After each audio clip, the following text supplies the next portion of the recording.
b'Imana abantu b'Imana dusangiye groupe basha dusenge bivanye naho bamwe baherereye bamwe ntibibashikire kuko twebwe n'imitima yavuye mu kibanza nta mitima ikiri mu kibanza kwera kubera ubunyene hejuru twe bahasamburiye 12 misire 12. Yes, reka nongere mbasuhuze inshuti bakunzi ba Gitinyiro TV.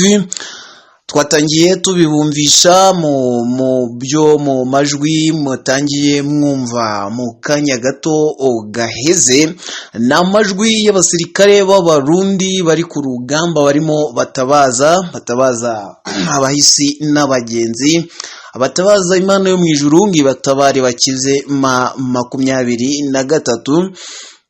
Bino birakomeye cyane rero muri kariya gace ni muri Minembwe. Uyu munsi hiriwe imirwano ndetse haraye n'imirwano ikomeye cyane yari ikaze ku buryo bukomeye, yari irimo ivuza ubuhuha ubwo 23 ku munsi wo kuwa gatandatu yari yigaruriye bimwe mu bice byose bya kariya gace ka Minembwe, ibice byose byo muri Minembwe 20. Ibi rero byatumye FRDC Wazalendo ndetse n'izindi ngabo bafatanyije baza gutegura ibikorwa cyangwa se baza gutegura imirwano ikomeye yo kongera kuhasha 23 ariko bikomeye cyane, birimo amadroni, birimo indege za Suko, birimo ibikoresho byinshi bigiye bitandukanye.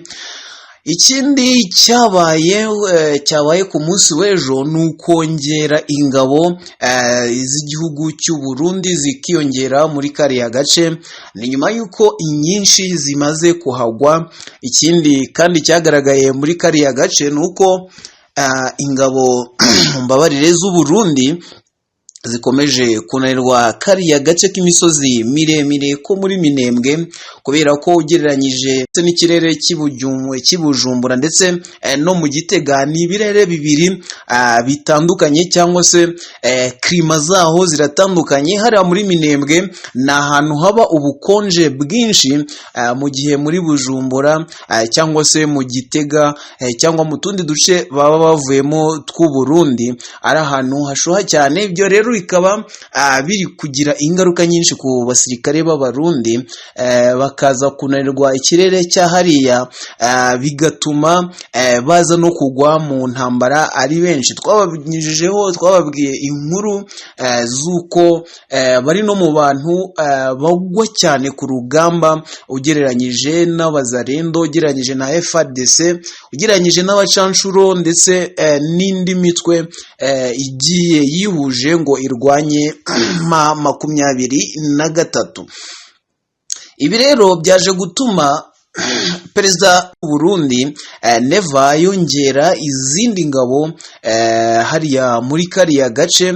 Yaje kuzongera rero ni nyuma y'uko ingabo z'igihugu cy'u Burundi zimaze kugaragara ko zirimo zigabanuka ku rugamba barimo barwana na AFC. Iyo tuvuze AFC tuba tuvuze ihuriro rya 23 ndetse n'umutwe wa Twirwaneho. Ibi byaje gutuma rero Perezida Neva yongera ingabo muri kariya gace kugira ngo barusheho kurwana n'umutwe wa 20. Izo ngabo rero nizo wumvise zirimo zirukanka ku rugamba byazikomeranye, bacanganyikiwe, bahamagara impande n'impande ngo babashe kuba batabaza mu miryango y'iwabo, ngo babashe kuba babasabira, babasengera, kuko ibyo 23 irimo kubakorera ndetse n'umutwe bafatanyije wa Twirwaneho, ibyo barimo bakorera izi ngabo cyane cyane cyane z'u Burundi twababwiye ziba ziri imbere ku rugamba. Ni ibintu bikomeye cyane ngira ngo mwabashije kubyumva. Ingabo rero zari ziri mu duce twinshi twa hariya muri kariya gace, cyane cyane uduce twegereye Uvira, kugira ngo babuze M23 kuba yarenga Minembwe ikaba yakambuka hakurya mu muturanye n'aka gace ko muri n'aka gace ka Minembwe. Habereye indwano rero nyinshi zikomeye cyane zaguyemo n'abarundi benshi, harimo n'aboherejwe ku munsi washize ejo ku cyumweru, harimo n'ingabo zoherejwe ku cyumweru ku munsi w'ejo ku cyumweru. Ahantu habereye indwano nyinshi ni ahantu hitwa muri Mikenke. Ahangaha habereye indwano zikomeye cyane. Aha muri Mikenke rero impamvu habereye indwano hakagwa n'abasirikare benshi b'abarundi, ahangaha ni mu majyaruguru ya Minembwe. Ni ahantu h'imisozi miremire ifasha kugenzura inzira zinyuramo. Ni ahantu hari imisozi miremire Mikenke, kugenzura inzira zose zinyura muri aka gace ka Minembwe. Akenshi rero ibi bifasha abantu bari kuri aka gasozi kuba bayobora, kuba bafite ubuyobozi bw'aka gace bakoresheje ibikorwa bya gisirikare, kubera ko baba bari hejuru ku misozi, kuri iyi misozi miremire ya Mikenke, bagenzura ibice byose bareba agace kose, abaturutse hirya babareba, abaturutse hakurya no hino barimo babareba. Imboni zacu zaduhaye amakuru ziri muri kariya gace zivuga ko uri hano rwose n'abari mu ndake n'abari mu mibande, uri hano kuri uyu musozi wa Mikenke aba ari kureba yitegeye agace kose ko muri Minembwe. Biragoye rero ko umuntu uri hano muri Minembwe, muri Mikenke, Minembwe. Aha rero kuri aka gasozi ni ahantu hari M23 ndetse na AFC Twirwaneho, ariko ingabo z'u Burundi muri cya gikorwa twababwiye cyo kugira ngo barwanye M23 abayica intege, ibe niyo yaguma hano muri Minembwe ariko ntiyambuke ngo ibe yajya hakurya muri santere cyangwa se mu mujyi wa Uvira, ngo ibe yakegera cyane igihugu cy'u Burundi. M23 rero nayo yaje kubarasa mu buryo bukomeye cyane. Aha rero muri Mikenke haguye ingabo nyinshi z'abarundi, binavugwa ko zandagaye ku misozi hirya no hino ndetse n'ahandi hagiye hatandukanye. Indege rero za Sukhoi zaje kurasa n'ahantu agace kitwa ahantu hitwa muri Bijombo. Ahangaha naho ni muri Minembwe ni na Uvira. Iyi M23 yari yarahashe yarinze abasirikare bayo cyangwa se abarwanyi bayo bari hano muri kano gace. FRDC n'izindi ngabo bafatanyije rero baje kurasa muri aka gace bakoresheje indege, ariko biba iby'ubusa. M23 ntiyabashije kuva muri aka gace, ahubwo yaje kurasa mu buryo bukomeye izi ngabo zari ziri ku butaka, iza kuzirukana, iza kuzikura muri aka gace.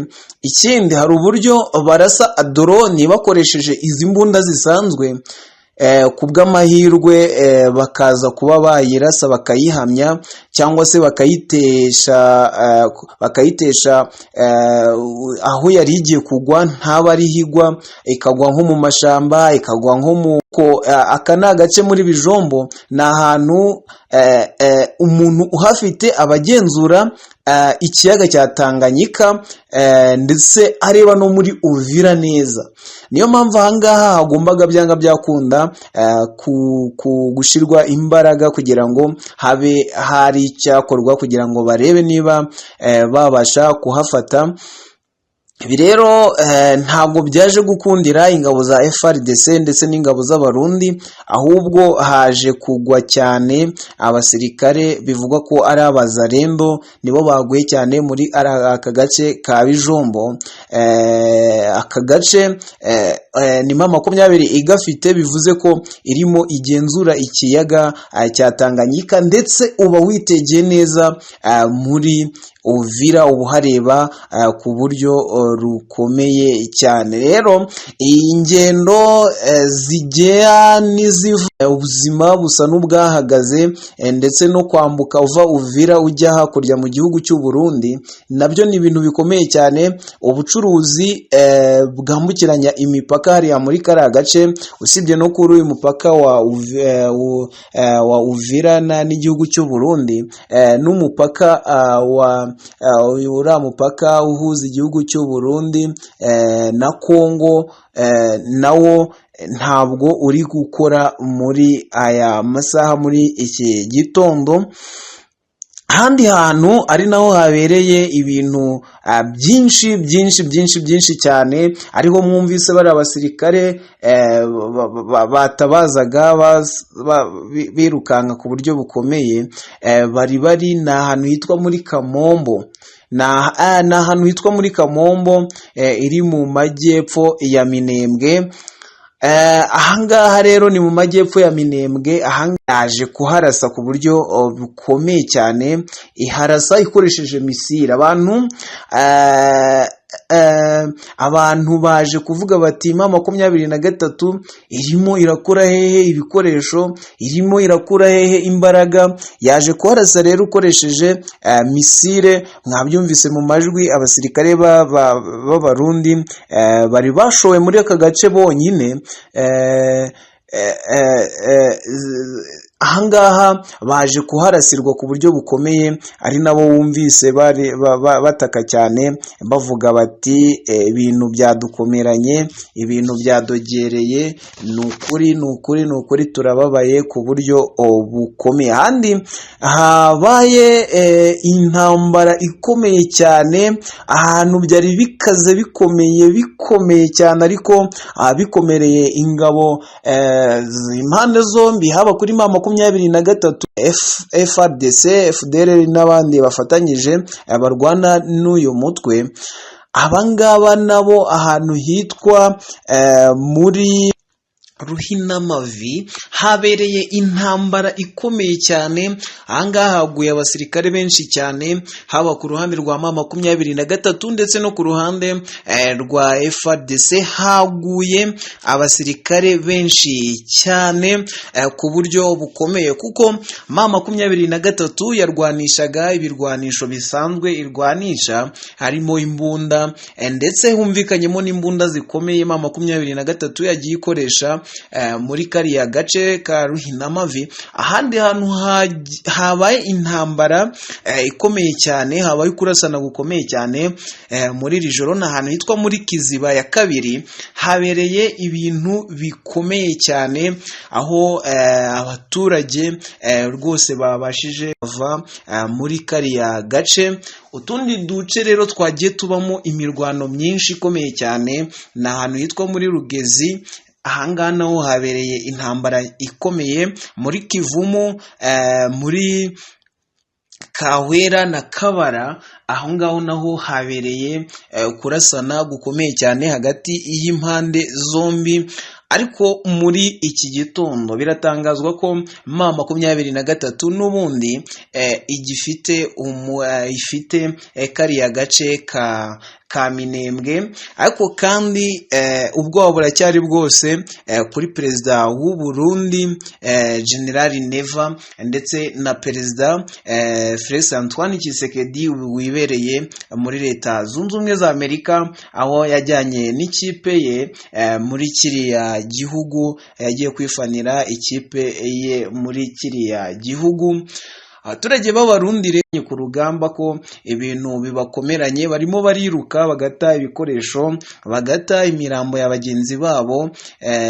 General Sematama niwe watangaje ibyo ngibyo, avuga ko abasirikare b'abarundi barimo bandagaye ku misozi igiye itandukanye iri kuberaho imirwano hariya muri kariya gace. Ariko ntituvuge ko ari abasirikare b'abarundi cyangwa abandi ngo ugire ngo M23 yo irorohewe, nayo ntiyorohewe, ariko uko bigaragara irimo iratsinda ku rugamba. Ariko iyo tuvuze ko burya barasanye ku mpande zombi, hari ababa nabo baburiye muri iriya mirwano igiye itandukanye. Mu yandi makuru rero agiye atandukanye wamenya muri iki gitondo, nuko Kiliziya Gatolika nayo yinjiye muri iyi ntambara. Perezida abashinzwe itorero rya Kiliziya Gatolika muri kariya gace barimo hirya no hino barimo baramagana guhinduka kw'itegeko nshinga bishaka gukorwa na Perezida Tshisekedi. Barimo baramaganira kure ibingibi, bakavuga ko atari ibintu bikwiye muri kiriya gihugu. Ni ibintu bikomeje kugaragaza ko hari icyo bishobora guhindura ku mitekerereze ndetse n'imifatirwe y'icyemezo kuri iriya ngingo. Amakuru yo ni menshi azindutse muri iki gitondo, twabagejejeho muri make uko byaraye byifashe muri mine. Nuko nguko iri mu maboko ya M23. Reka rero tuze tugaruke no mu yandi makuru ari hakurya no hino, avugwa hakurya no hino muri uriya mujyi ndetse muri turiya duce mu burasirazuba bwa Kongo, ndetse no hakurya no hino mu Rwanda, ndetse no kure hakurya cyane imipaka y'u Rwanda. Ubwo ni mu burasirazuba bw'isi, naho turaje tuyagarukeho mu Rwanda. Nduhungirehe yaraye hakurya mu gihugu cya Afurika y'Epfo. Yagiye gukora iki? Yagiye kuzahura umubano wari umaze iminsi utari mwiza hagati y'ibihugu byombi. Perezida rero Minisitiri w'Ububanyi n'Amahanga Nduhungirehe akaba yagiye muri kiriya gihugu, aho yakiriwe neza cyane na bamwe mu bayobozi ba kiriya gihugu kugira ngo baganire ku buryo bwo kuzahura imibanire yari itari myiza hagati ya Afurika y'Epfo ndetse n'igihugu cy'u Rwanda. Generali Muhoozi nawe ku munsi w'ejo yaje mu gihugu cy'u Rwanda, nawe woho yaraje kuganira n'igihugu cy'u Rwanda kuzahura kari kaje hagati y'igihugu cy'u Rwanda ndetse na Uganda. Ni nyuma y'ibyabaye bigiye bitandukanye, namwe mwagiye mwumva ku mbuga nkoranyambaga bigiye bitandukanye, harimo kwirukanwa kwa bamwe bashinjwa ko ari za maneko z'u Rwanda. Ibyo ngibyo rero byatumye haza agatotsi mu mibanire y'igihugu cy'u Rwanda n'Ubugande.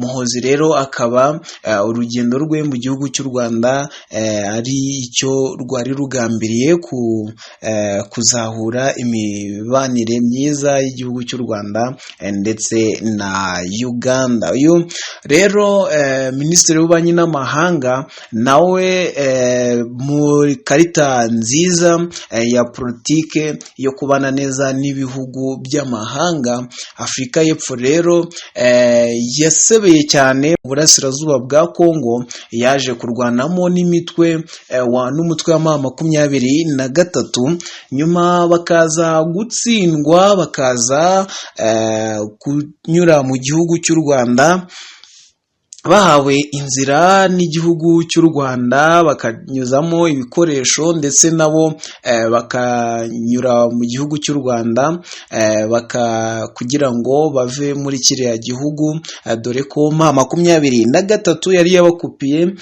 inzira zose zabakura hariya muri kiriya gihugu kandi bamaze kumanika amaboko. Byaje kuba ikibazo gikomeye cyane rero mu baturage bahariya muri Afurika y'Epfo, bahamagara bavuga ko Cyril Ramaphosa hari icyo agomba gukora kuri icyo gisebo, bavuga ko u Rwanda ari rwo rwatumye batabasha kwambara.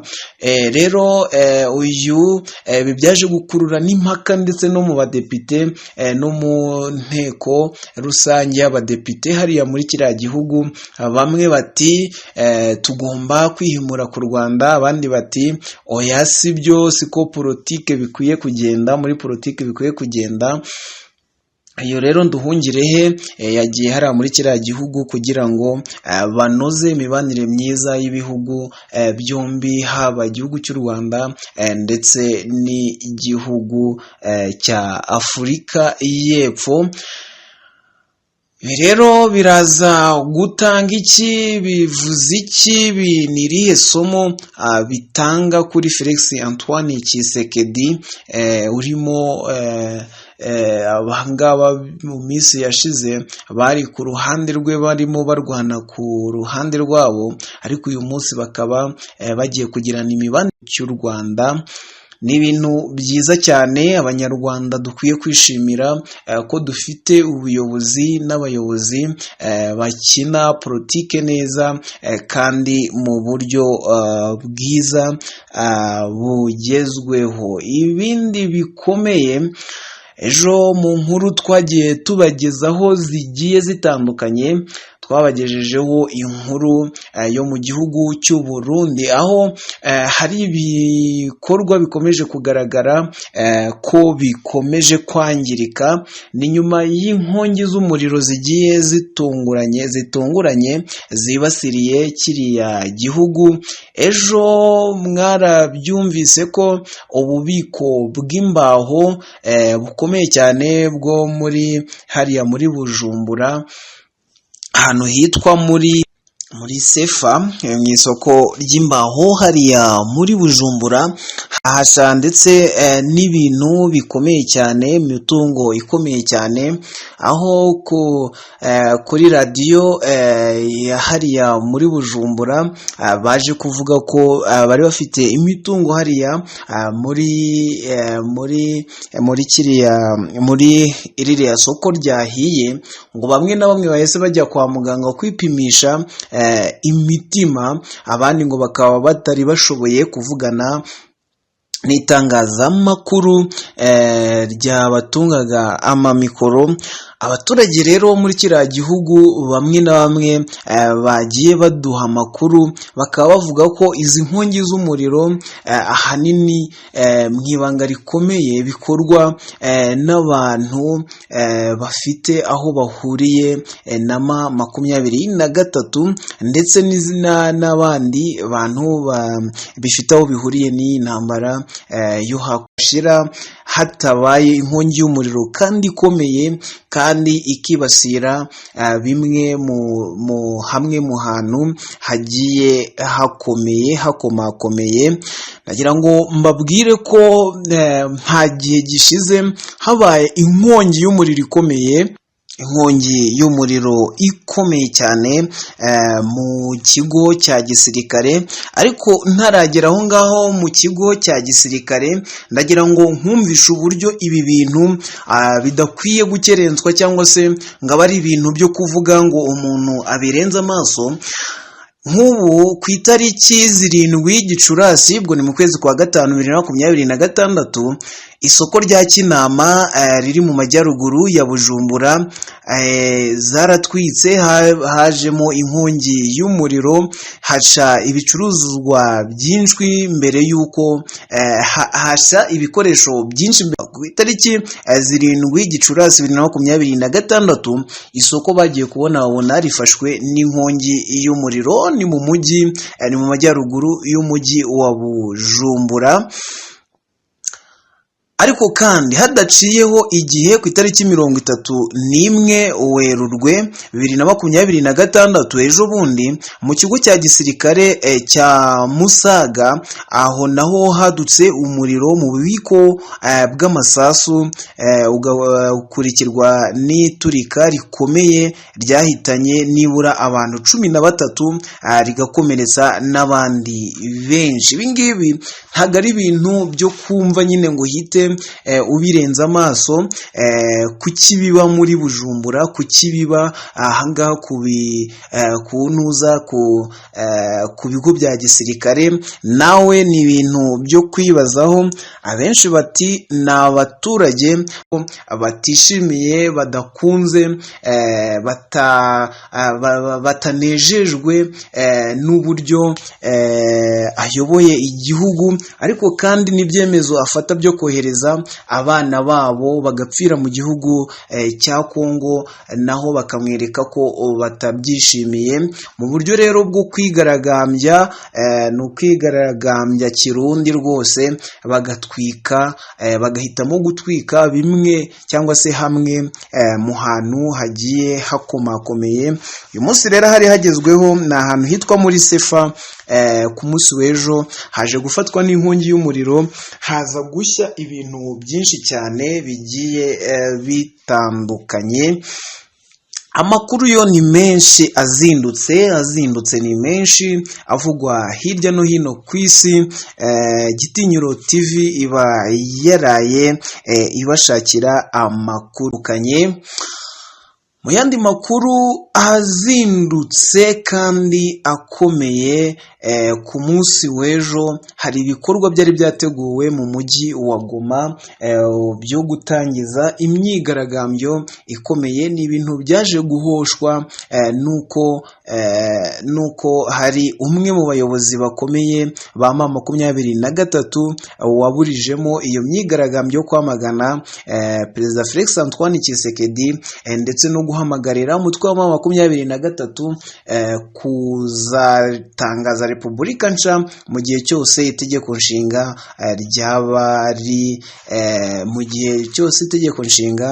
ryaba rihinduwe. Umuyobozi rero umwe mu bakomeye wa M23 yaje kuburizamo iyo myigaragambyo kugira ngo itaza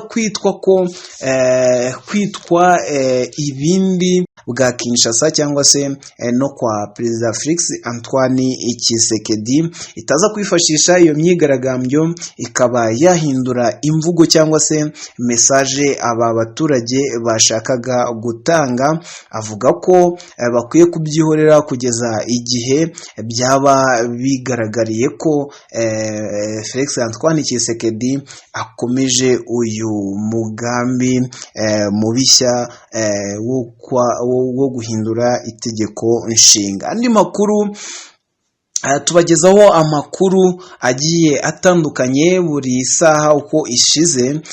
Tugenda tubagezaho ama update bigezweho mu ntambara, bigezweho hirya no hino ku isi, ariko cyane cyane tukibanda mu bibera mu burasirazuba bwa Kongo, ndetse n'ibiri kuba muri hano mu gihugu cy'u Rwanda ndetse no mu bihugu by'abaturanyi.